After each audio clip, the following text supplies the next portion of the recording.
Oh, yes, Aldrich. Tingnan nyo. Dito kayo nagkakamali.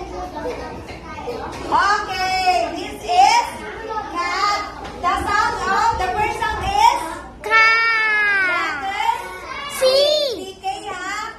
K, karaniwang ginagamit sa Pilipino. Pero pag English, yung cat, letter C.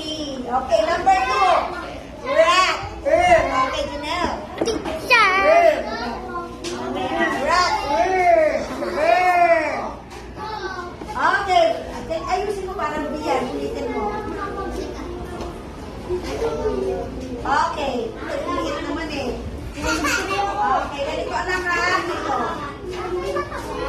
Teacher. Number 3. Hat.